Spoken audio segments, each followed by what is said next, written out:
Hey everybody, Hilani here again, and now we're in the second video of lesson 2 of a 3-part lesson series where we're going to talk about 2 things that I absolutely love to use when I'm sewing with Velcro, vinyl, or buttons. And the item I like to talk about is liquid stitch. Liquid stitch. When I sew with buttons, I use liquid stitch to adhere. This is a cute polka dot button I brought today. I use liquid stitch on the back of the button, and then I adhere the button to where I need it on the fabric, therefore kind of giving it like a sticky adhesive between the button and the fabric so that it stays on the fabric because you can't quite pin this. And you'll see below this video a picture of what it is I'm describing.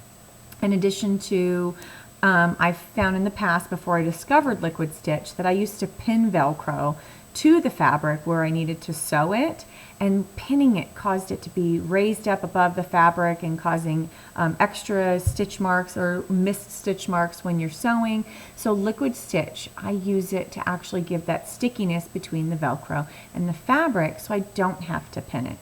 And then lastly, I use liquid stitch for sewing vinyl, clear plastic, when I do my luggage tags or season passes or any of my other products that require clear pieces of fabric.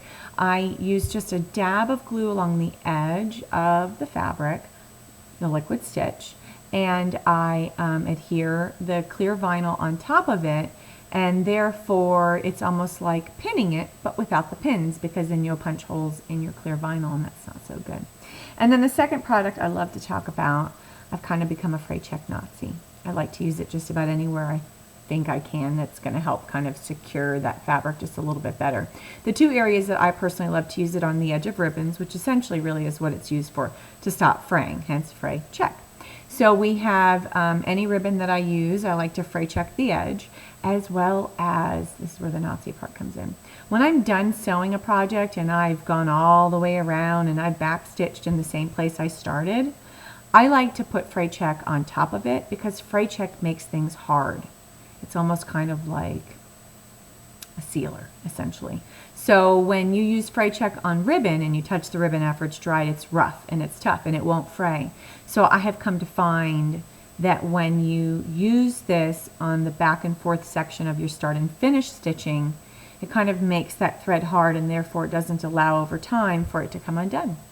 So there you have it. We've got fray check, liquid stitch, 2 of my favorite things that I love to use.